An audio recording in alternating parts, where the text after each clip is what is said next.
Hello student, आज हम चर्चा करेंगे केमिकल इक्वेशन के बारे में। केमिकल इक्वेशन क्या है, what are the essentials of chemical equation and which informations conveyed by a chemical equation and how can we balance a chemical equation. किस तरह से हम केमिकल इक्वेशन को बैलेंस कर सकते हैं।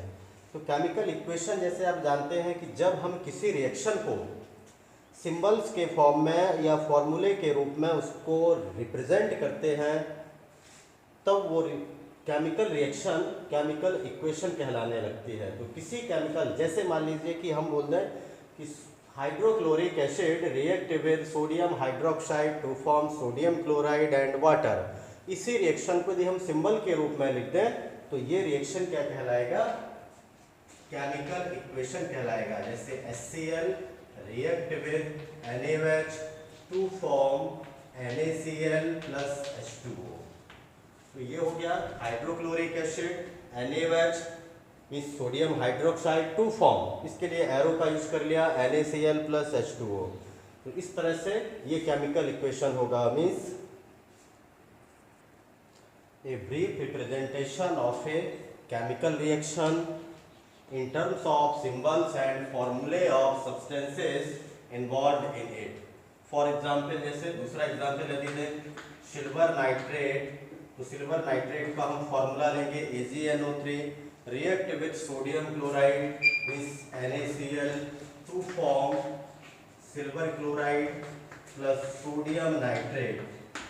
और इसमें जो लेफ्ट साइड में हम यूज करते हैं ये है रिएक्टेंट और इस तरफ होंगे प्रोडक्ट्स।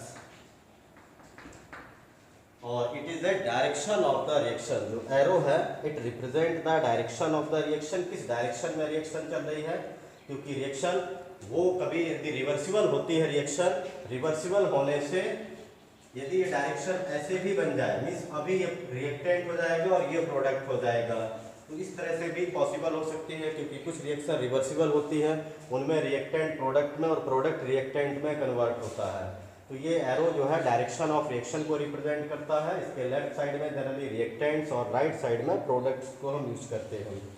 अब इसमें यह है कि what are the essentials of chemical equation. Chemical equation में क्या क्या होना चाहिए कि वो केमिकल इक्वेशन बन जाए। एसेंशियल्स ऑफ केमिकल इक्वेशन में हम देखें केमिकल इक्वेशन में क्या क्या मतलब बहुत जरूरी है, यदि ये नहीं है वो केमिकल इक्वेशन कंसीडर नहीं किया जाएगा। जैसे फर्स्ट है it must be consistent with the experimental facts. Experimental fact के साथ इसकी कंसिस्टेंसी होना चाहिए। इसका मतलब यह है कि it must represent a true chemical change. True chemical change जो एक्चुअल में पॉसिबल है वही रिप्रेजेंट करता हो। मान लीजिए हम कोई ऐसा रिएक्शन ले लें जो पॉसिबल ही नहीं है, फिर भी उसको यदि हम लिख रहे हैं तो वो केमिकल इक्वेशन नहीं कहलाएगा। इसी तरह से सेकंड है इट शुड बी बैलेंस्ड। ये रिएक्शन केमिकल इक्वेशन को बैलेंस होना चाहिए, क्योंकि बैलेंस रिएक्शन को ही हम जनरली केमिकल इक्वेशन बोलते हैं। थर्ड है इट शुड बी मॉलिक्यूलर। यहाँ पर रिएक्टेंट्स और प्रोडक्ट्स मॉलिक्यूलर फॉर्म में होना चाहिए। फॉर एग्जाम्पल जैसे हाइड्रोजन है, यदि हम हाइड्रोजन लिख रहे हैं तो हाइड्रोजन के लिए हम इस तरह से इसको नहीं लिख सकते हैं, ये पॉसिबल नहीं होगा। हाइड्रोजन अकेला नहीं चलेगा, ये जिस फॉर्म में पाया जाता है, जैसे हाइड्रोजन H2 के रूप में है, नाइट्रोजन N2 के रूप में, ऑक्सीजन, ओजोन लिखना है तो ओजोन के लिए हमें O3 लिखना पड़ेगा। ऐसा नहीं है कि हम यहाँ पर ओजोन के लिए भी O लिख दें, ऑक्सीजन के लिए भी O लिख दें। इस तरह से मॉलिक्यूल्स जो है मॉलिक्यूलर फॉर्म में होना चाहिए। Next, information conveyed by a chemical reaction. ये केमिकल रिएक्शन से हमें क्या क्या इंफॉर्मेशन मिलती है इसके बारे में पढ़ेंगे। तो इन chemical equation conveys both qualitative as well as quantitative information. इससे हमें क्वालिटेटिव और क्वांटिटेटिव दोनों तरह की इंफॉर्मेशन मिलती है। क्वालिटेटिवली मतलब ये chemical reaction tells the names of various reactant and product, means उसकी क्वालिटी, कौन सा एलिमेंट है, कौन सा मॉलिक्यूल है, इसके बारे में पता चलता है। और क्वांटिटेटिवली मतलब जैसे number of reactant, product, moles है, मास है, कितना है, ये सभी इंफॉर्मेशन हमें क्वांटिटेटिव पता कर सकते हैं। तो जैसे पहला है क्वालिटेटिव। जैसे क्वालिटेटिवली है, a chemical equation tells the name of reactant and product. Quantitatively a chemical equation represent और कन्वेज द इंफॉर्मेशन अबाउट जैसे relative number of reactants and product. कौन रिएक्टेंट कितने अमाउंट में है, means number of molecules of reactant and product. Second है relative masses of reactants and product, उनके masses के बारे में पता चलता है। Relative number of moles of reactants and products, and इसी तरह से relative volumes of gaseous reactants and products, जो उन गैसियस रिएक्टेंट और प्रोडक्ट होंगे उनके रिलेटिव वॉल्यूम्स। हम इस तरह से ये डिफरेंट इंफॉर्मेशन किसी केमिकल इक्वेशन से फाइंड कर सकते हैं। फॉर एग्जांपल जैसे मीथेन है, ये मीथेन को हम बर्न कर रहे हैं ऑक्सीजन के साथ। ऑक्सीजन की प्रेजेंस में हमने रिएक्शन कराया मीथेन को टू फॉर्म, ये बनाएगा carbon dioxide plus H2O water. इसको पहले बैलेंस करना पड़ेगा। कार्बन 1 है, यहाँ पर भी 1 है, 4 हाइड्रोजन है, यहाँ 2 हाइड्रोजन है। इसको बैलेंस करने के लिए हम 2H2O ले लेंगे। ऑक्सीजन देख लेंगे, इधर पर 2 हाइड्रोजन, जबकि प्रोडक्ट के साइड 2 और ये भी 2 हो जाएंगे 4, तो 4 के लिए 2O2। अब इससे हमें एक तो मालूम चल गया कि मीथेन के कितने मॉलिक्यूल हैं 1, ऑक्सीजन के 2, और ये भी पता चला कि कौन सा रिएक्टेंट है, क्या प्रोडक्ट है। जैसे मीथेन और ऑक्सीजन रिएक्टेंट है, कार्बन डाइऑक्साइड और वाटर प्रोडक्ट है। तो ये हो गया क्वालिटेटिव।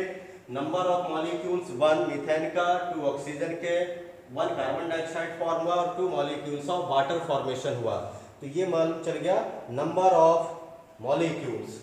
इसी तरह से मोल से डिफाइन करना हो तो ये है 1 मोल और ये है 2 मोल, ये भी 1 मोल और ये है 2 मोल। तो इस तरह से नंबर ऑफ मोल्स के बारे में हमको पता चल गया कि ये 1 मोल है या 2 मोल है। अब हम मास भी इसी तरह से फाइंड कर सकते हैं। कार्बन का जैसे 12 और हाइड्रोजन 4 है, तो 12 और 4 ये हो जाएगा 16 ग्राम। ये 4 टोटल ऑक्सीजन है, 1 एटम का मास 16, 16 इंटू 4 64, ये 64 ग्राम। यदि ग्राम में लेंगे तो ग्राम में, यूनिट हो जाएगा तो यूनिट। इसी तरह से कार्बन 12 प्लस 32 44 ग्राम, और ये हो जाएगा टोटल 36 ग्राम वाटर का फॉर्मेशन हो रहा है। तो ये मास के बारे में पता चल गया। इसी तरह से वॉल्यूम यदि आप फाइंड करना चाहें, जैसे मीथेन 1 मोल है, तो 1 मोल मतलब 22.4 लीटर होगा मीथेन, और ये उसका जस्ट डबल हो जाएगा, मीन्स 44.8 लीटर गैसियस फॉर्म में है। कार्बन डाइऑक्साइड भी 22.4 लीटर, और वाटर लिक्विड है तो उसको हम गैस के यदि केस में है, यदि गैसियस फॉर्मेशन जैसे यहाँ पर होगा तो गैसेस में इसका वो भी 44.8 लीटर हो जाएगा। तो ये सभी इंफॉर्मेशन हम किसी केमिकल रिएक्शन से पा सकते हैं, या इंफॉर्मेशन उसके द्वारा ये कन्वे किया जाता है। लेकिन अभी इसमें बहुत सारे जो है लिमिटेशंस भी हैं। What are the limitations of chemical equation? Limitation of chemical equation देखा जाए, a chemical equation do not give following informations. क्या क्या इंफॉर्मेशन इससे नहीं दी जाती हैं? एक जनरल जो इक्वेशन होता है केमिकल इक्वेशन, तो वो जनरली है, जैसे फर्स्ट है physical states of reactant and product. ये सॉलिड है, लिक्विड है या गैस है, इस स्टेट के बारे में हमें इसमें पता नहीं चलता है। जैसे इस रिएक्शन को यदि आप देखें, zinc plus 2HCl to form ZnCl2 plus hydrogen. यदि आपको मालूम है तब तो ठीक है, नहीं मालूम है तो हम ये नहीं बता सकते हैं कि ये सॉलिड में है, कौन सा रिएक्टेंट या प्रोडक्ट, कौन सा गैस है। इसी तरह से सेकंड है concentration of reactant and product. कौन डाइल्यूट है, कौन कंसंट्रेटेड है, कौन वाटर के साथ है, कौन नहीं है, कितना कंसंट्रेट है, ये सभी उसमें कोई इंफॉर्मेशन नहीं दिया गया है। थर्ड है जैसे condition such as temperature, pressure, catalyst, TTC। जैसे ये रिएक्शन किसी कैटालिस्ट की प्रेजेंस में हो रही है या नहीं हो रही है, या कितना टेम्परेचर चाहिए है या कितना प्रेशर चाहिए है इस रिएक्शन को होने के लिए, no information such information given by the general reaction या जनरल इक्वेशन। फोर्थ है heat change, means the reaction is exothermic और एंडोथर्मिक। रिएक्शन एक्सोथर्मिक है, एंडोथर्मिक है, हीट इवॉल्व हो रही, एब्जॉर्ब हो रही, ये भी इंफॉर्मेशन इससे नहीं मिल रही है। फॉर्मेशन ऑफ प्रेसिपिटेट और evolution of A gas. Precipitate बन रहा है कि कोई गैस इवॉल्व हो रही है, ये भी इंफॉर्मेशन इसमें नहीं दिया गया है। जैसे 6 है speed of the reaction, in how much time this reaction takes to complete 100%, कितना समय लेगा 100% कंप्लीट होने में, या 50% रिएक्शन कंप्लीट होने में कितना समय लगेगा, ऐसी कोई इंफॉर्मेशन इनसे नहीं मिल रही है। और nature of reaction, means reaction is reversible और नॉट, क्योंकि रिएक्शन कुछ रिएक्शन रिवर्सिबल भी होती हैं जो वापस मतलब रिएक्टेंट से प्रोडक्ट और प्रोडक्ट से फिर रिएक्टेंट बनाते हैं, they are called reversible reaction. तो ये रिएक्शन रिवर्सिबल है या इरिवर्सिबल है ये भी मालूम नहीं चलता है। तो हम इसको किस तरह से इन लिमिटेशंस को रिमूव कर सकते हैं to make more consistent reaction, ताकि रिएक्शन ज़्यादा कंसिस्टेंट हो जाए, ज़्यादा मतलब इंफॉर्मेटिव हो जाए। तो removal of the drawbacks of chemical equation to make the informative reaction we can, जैसे हम क्या कर सकते हैं, यहाँ पर इनके स्टेट को यहाँ पर डिनोट कर सकते हैं, स्पेसिफाई कर सकते हैं। फॉर एग्जाम्पल जैसे जिंक है सॉलिड, और हम यहाँ लेंगे इसका एक्वस सॉल्यूशन कि हमने वाटर के साथ मिक्स किया हुआ है। जिंक क्लोराइड जैसे सॉलिड फॉर्म में डिपॉजिट, या ये भी जिंक क्लोराइड जैसे कि एक्वस फॉर्म में ही डिसॉल्व हो जाएगा। और हाइड्रोजन है गैस। तो इस तरह से ये मालूम चल गया कि इसकी स्टेट क्या क्या है। एक सॉलिड है, एक्वस सॉल्यूशन है, फिर जिंक क्लोराइड भी एक्वस है, और हाइड्रोजन गैस है।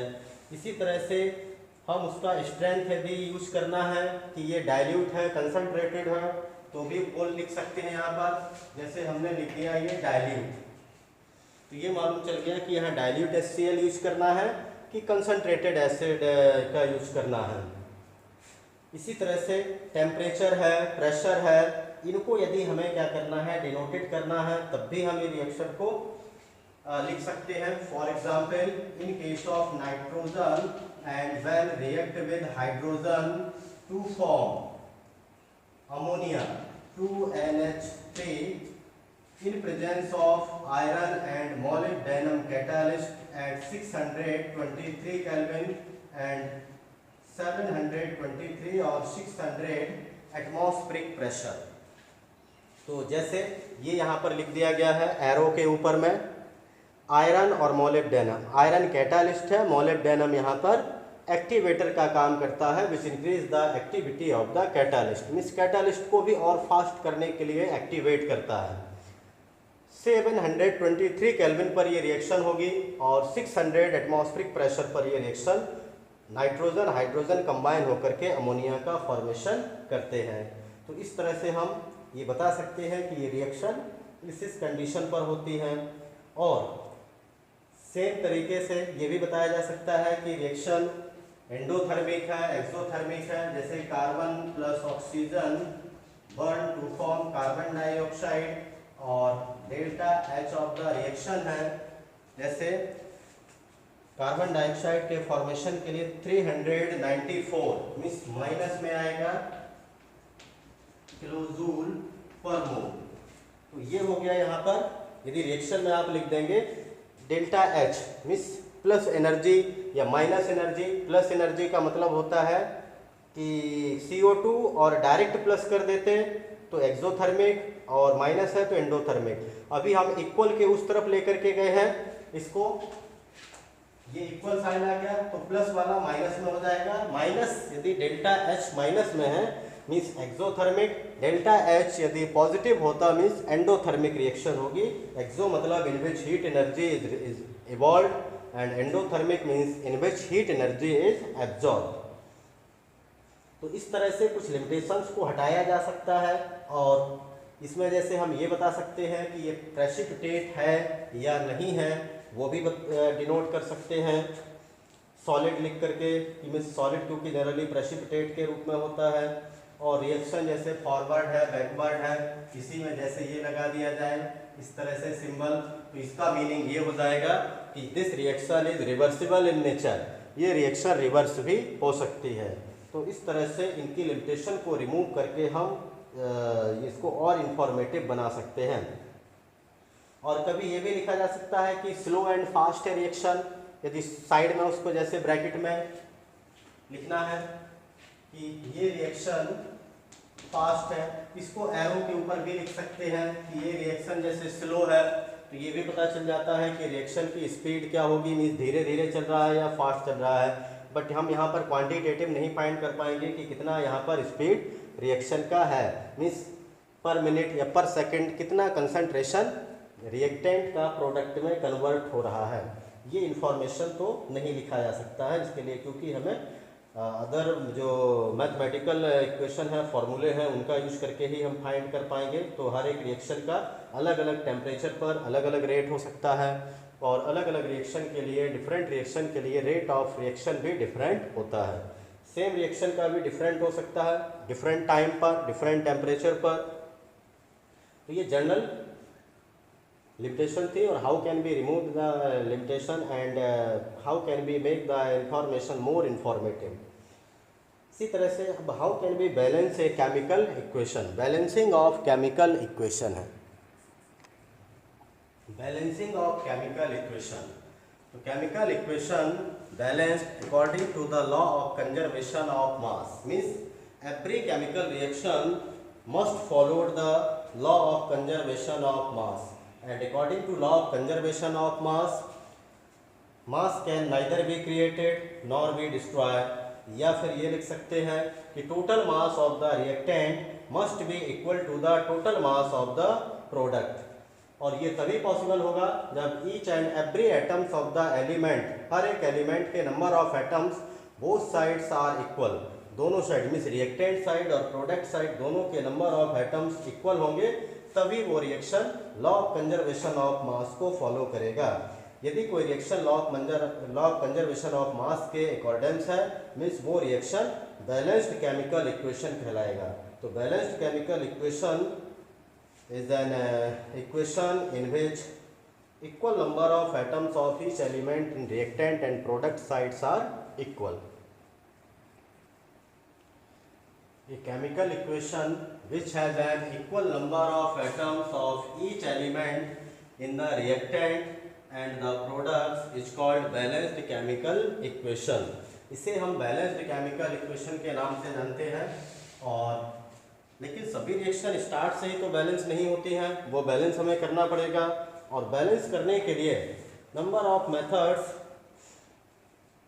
There are many methods to balance a chemical equation. जैसे फर्स्ट मेथड है hit and trial method, second है पार्शियल इक्वेशन मेथड, थर्ड है ऑक्सीडेशन नंबर मेथड, और फोर्थ है आयन इलेक्ट्रॉन मेथड। तो इसमें से फर्स्ट जो टू होती हैं हिट एंड ट्रायल और पार्शियल इक्वेशन मेथड इस चैप्टर में, और next two oxidation number and ion electron methods are discussed in chapter 8 redox reaction. वो दो इक्वेशन उस चैप्टर में पढ़ेंगे, और यहाँ पर ये दो इक्वेशन के बारे मेथड्स के बारे में। तो फर्स्ट है हिट एंड ट्रायल मेथड। तो हिट एंड ट्रायल मेथड, जैसे कि ये फर्स्ट मेथड है बैलेंस करने के लिए, this involve following step. Hit and trial जैसे उसका मीनिंग है, हमको बार बार यहाँ पर उसमें जो है ट्रायल करते रहना पड़ेगा, क्योंकि यदि एक बार में यदि ये हम बैलेंस नहीं कर पाते हैं फिर अगेन ट्राई। तो इसमें सबसे पहला पॉइंट ये है, राइट द फॉर्मूले and symbols of reactant and product in the form of A skeleton equation. सभी जितने भी उसमें रिएक्टेंट प्रोडक्ट है सभी को स्केलेटन फॉर्म में लिख लेना है, फॉर्मूले और सिंबल्स लिख करके। और इसके बाद यदि कोई एलिमेंट्री गैस उसमें है, if any elementary gas appears change it into atomic state. जैसे मान लीजिए क्लोरीन दिया है Cl2, तो हम उसको सिर्फ Cl के रूप में लिखेंगे, मतलब क्लोरीन लिखेंगे एटॉमिक फॉर्म में। Then select the formula containing maximum number of atoms and start the process of balancing. Generally हम उस मॉलिक्यूल से बैलेंस करते हैं रिएक्शन को जिसमें नंबर ऑफ एटम्स की संख्या ज़्यादा हो। अब यदि मान लीजिए कभी ऐसा है कि नंबर ऑफ जिसमें ज़्यादा थे एटम्स हमने उससे बैलेंस किया लेकिन फिर भी बैलेंस नहीं हो रहा है, then we can choose another molecules having minimum number of atoms और other molecule. Next, once all the atoms are balanced change the equation into molecular form. जब सभी एटम्स बैलेंस हो जाएंगे, number of atoms both sides equal हो जाएंगे, तब हम जो हमने एटॉमिक स्टेट में कन्वर्ट किया था वो एटम्स को हम फिर से मॉलिक्यूलर फॉर्म में लिखेंगे। और lastly verify the equation, once again verify करेंगे कि सभी एटम्स रिएक्टेंट और प्रोडक्ट साइड दोनों इक्वल हैं या नहीं है। तो इस तरह से रिएक्शन को बैलेंस कर पाएंगे by hit and trial method. इसके लिए हम जैसे एक एग्जाम्पल लेते हैं किस तरह से इसको सॉल्व करेंगे। फॉर एग्जाम्पल, जैसे यहाँ पर propane react with oxygen to form carbon dioxide and water, लेकिन ये हमने सिंबल्स और फॉर्मूले के रूप में लिख लिया, तो फर्स्ट स्टेप हो गया, ये हो गया skeleton form of the equation. अब हम क्या करेंगे, जो भी इसमें एलिमेंट्री गैस है, एलिमेंट्री गैस ओनली वन है ऑक्सीजन, इसको सबसे पहले कन्वर्ट कर लेंगे एटॉमिक फॉर्म में। तो C3H8+O to form CO2 + H2O, ये हमने कन्वर्ट कर लिया। इसके बाद अब देखें कि किसमें नंबर ऑफ एटम्स ज़्यादा हैं, तो इसमें नंबर ऑफ एटम्स की संख्या ज़्यादा है, 3 कार्बन 8 हाइड्रोजन। इससे हम दूसरे साइड को बैलेंस करेंगे, जैसे यहाँ पर C3H8O, यहाँ पर भी हम 3 कार्बन बना लेंगे, तो ये हो जाएगा 3CO2। हाइड्रोजन है टोटल 8, वहाँ पर भी हाइड्रोजन करेंगे 8, तो ये 4H2O। अच्छा, एक बात और, जो यहाँ पर एलिमेंट्री गैस होगा उसको हमको सबसे लास्ट में बैलेंस करना है, क्योंकि उसको बैलेंस लास्ट में करने से सभी एटम इजीली जो है बैलेंस हो सकते हैं। C3H8+O, अभी हमारे हाइड्रोजन और कार्बन ये दोनों ही बैलेंस हो चुके हैं, सिर्फ ऑक्सीजन बचा है। तो इधर तो ऑक्सीजन सिंगल है, इधर है 3 × 6 और 4, 10 टोटल ऑक्सीजन एटम्स हैं। यहाँ पर भी हम क्या करेंगे, इसमें 10 ऑक्सीजन के एटम्स कोफिशिएंट के रूप में कर देंगे। नेक्स्ट स्टेप होगा कि अब हमारे सभी एटम बैलेंस होने के बाद जो भी एलिमेंट्री गैस को हमने एटॉमिक फॉर्म में लिखा था उसको दोबारा से मॉलिक्यूलर फॉर्म में लिख लेंगे। तो C3H8, दो एटम मिलकर के एक ऑक्सीजन मॉलिक्यूल बनाते हैं, तो 10 एटम ऑक्सीजन के यहाँ पर 5 मॉलिक्यूल बना लेंगे, मीन्स इसको हम 5O2 के रूप में लिखेंगे, 3CO2 + 4H2O। तो अभी रिएक्शन को वेरीफाई कर लेंगे कि ये रिएक्शन बैलेंस हुआ कि नहीं हुआ। तो हम देखें दोनों तरफ number of carbon atom same है, हाइड्रोजन सेम है, ऑक्सीजन की संख्या सेम है, तो ये रिएक्शन बैलेंस हो चुकी है। इसी तरह दूसरा एग्जाम्पल जैसे है, ये रिएक्शन है, potassium permanganate react with hydrochloric acid to form potassium chloride, manganese chloride, water and chlorine. तो ये यहाँ पर अब हमें सबसे पहले, ये तो हो गया फर्स्ट स्टेप हमारा skeleton form of equation. Next हम ये करेंगे कि जिसमें नंबर ऑफ एटम्स की संख्या ज़्यादा है उससे लेकर के बाकी के मॉलिक्यूल्स को बैलेंस करते हैं। इसमें सबसे ज़्यादा दिखाई दे रहे हैं, इसी से ही बैलेंस कर लेंगे।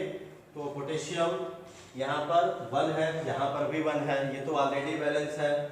मैग्नीज इधर 1 है, उधर पर भी 1 है, ये भी ऑलरेडी बैलेंस है। ऑक्सीजन यहाँ पर 4 है, वहाँ पर 1 है, तो ऑक्सीजन पहले बैलेंस कर लेंगे कि MnO4 + HCl to form KCl + MnCl2, और यहाँ लगा देंगे 4, ये 4 रख देने से कोफिशिएंट के रूप में 4 आ गया, ऑक्सीजन बैलेंस हो गए। ऑक्सीजन बैलेंस करने से पहले हमको यहाँ पर ये साथ में क्लोरीन, जो कि एक एलिमेंट्री गैस है, उसको हम एटॉमिक फॉर्म में पहले लिख लेंगे, देन फिर ऑक्सीजन बैलेंस करते हैं। तो फर्स्ट काम है यहाँ पर ये एटॉमिक फॉर्म में लिखना। अब बैलेंस कर लेंगे, स्टेप बाय स्टेप इसको करेंगे तो इसमें गलतियाँ नहीं होंगी। KCl + MnCl2 + 4H2O + Cl। तो हाइड्रोजन, इसके बाद देखिए अभी इस तरफ ये क्लोरीन को बाद में बैलेंस करेंगे क्योंकि एलिमेंट्री गैस थी। ऑक्सीजन बैलेंस हो गया, लेकिन हाइड्रोजन यहाँ पर 8 हो गया है, यहाँ पर सिंगल है, तो अब हम हाइड्रोजन को बैलेंस कर लेंगे। हाइड्रोजन बैलेंस करने के लिए हमें यहाँ पर 8 HCl रखना होगा to form KCl plus MnCl2 plus 4H2O plus Cl। इसके बाद अब हम बैलेंस करेंगे, बाकी सभी एटम बैलेंस हो चुके हैं, हाइड्रोजन भी बैलेंस हो गया, पोटेशियम भी, मैग्नीज भी, ऑक्सीजन भी, क्लोरीन बचा, तो क्लोरीन को बैलेंस कर लीजिए। इस साइड है 8 एटम्स ऑफ क्लोरीन, यहाँ है 1 2 3 और ये 4, तो यहाँ पर मतलब 4 ज़्यादा है, इसको हम +4 और क्लोरीन करेंगे तो +4Cl का मतलब है 4Cl ये और ये मिलकर के टोटल हो जाएंगे ये 5Cl, तो 5 2 7 और 1 8, यहाँ पर भी 8 क्लोरीन के एटम्स हैं। दोनों साइड इक्वल हो गए। अब हम इसको फिर से क्या करेंगे, मॉलिक्यूलर फॉर्म में कन्वर्ट कर देंगे कि MnO4 प्लस, ये तो ऑलरेडी मॉलिक्यूल के फॉर्म में है, KCl plus MnCl2 plus 4H2O। अब देखिए यहाँ पर 2 क्लोरीन के एटम मिलकर के 1 मॉलिक्यूल बना रहे हैं, तो 5 एटम से कितने बनेंगे, 2.5 मतलब 2.5 मॉलिक्यूल्स। इसको ऐसे भी लिख सकते हैं 5/2 Cl2, इस तरह से। लेकिन हम किसी भी रिएक्शन में इसको फ्रैक्शन के रूप में नहीं लिखते हैं, कॉफिशिएंट्स को हमेशा कॉफिशिएंट्स होल नंबर में होना चाहिए।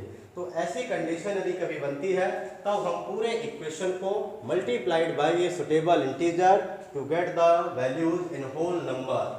तो इस पूरे इक्वेशन को क्या करें, ये नीचे में 2 है, इसको 2 से मल्टीप्लाई कर दें, 2 से मल्टीप्लाई करेंगे पूरे इक्वेशन को, तो ये हो जाएगा 2KMnO4 16 HCl 2 KCl plus 2 MnCl2 plus 8 H2O और 2/2 ये कैंसिल हो जाएगा और ये हो जाएगा 5 Cl2।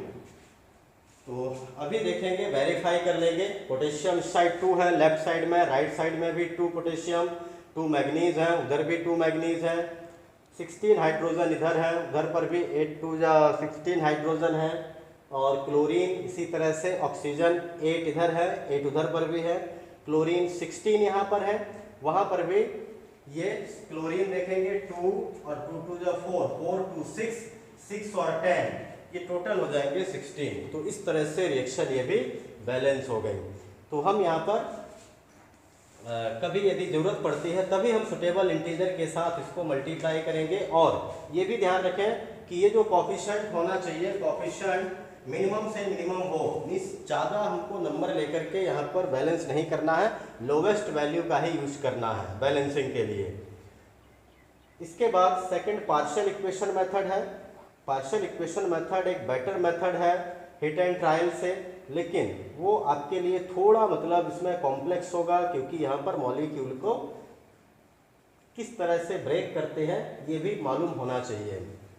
तो हमारे लिए ज़्यादा सुटेबल मेथड है हिट एंड ट्रायल मेथड, क्योंकि ये इजी है, टाइम लगता है लेकिन इजी है, और इसको हम आसानी से इसके द्वारा रिएक्शन को बैलेंस भी कर सकते हैं।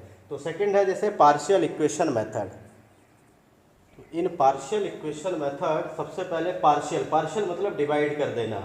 तो हम केमिकल रिएक्शन को अलग अलग तरीके से उसको पार्शिएट कर लेते हैं, पार्शियल फॉर्म में बना लेते हैं, मीन्स एक रिएक्शन जो है 2 स्टेप में हो सकता है। और इसके बाद हर एक पार्शियल इक्वेशन को सेपरेट बैलेंस करना है by hit and trial method, और इसके बाद सुटेबल इंटीजर से मल्टीप्लाई कर लेंगे ताकि दोनों में नंबर ऑफ स्पीसीज इक्वल हो जाए, मीन्स रिएक्टेंट और प्रोडक्ट में, और फाइनली दोनों को फिर ऐड कर देते हैं ताकि हमको फाइनल बैलेंस्ड इक्वेशन मिल जाए। फॉर एग्जांपल जैसे ये zinc plus nitric acid to form zinc nitrate plus nitrous oxide plus water. सबसे पहला काम है हमारा इसको पार्शियल फॉर्म में डिवाइड करना। तो जैसे एक्सपेक्टेड जो इक्वेशन इसमें बन सकती है, जिंक सबसे पहले 1 मॉलिक्यूल के साथ रिएक्शन करेगा टू फॉर्म, क्योंकि जिंक नाइट्रेट बनाना है, तो जिंक नाइट्रेट, और साथ में ये हाइड्रोजन बच गया तो ये H लिख लेंगे, इसको हम सेपरेट कर लेंगे, इसको हमने H कर लिया। और साथ में ये भी देखें यहाँ पर कि नाइट्रेट चाहिए है 2, तो इसको 2 कर लेंगे, तो यहाँ पर 2H मिल जाएगा। अब ये 2H जो है it is further react with the nitric acid, ये नाइट्रिक एसिड के साथ फिर से रिएक्शन करके H प्लस HNO3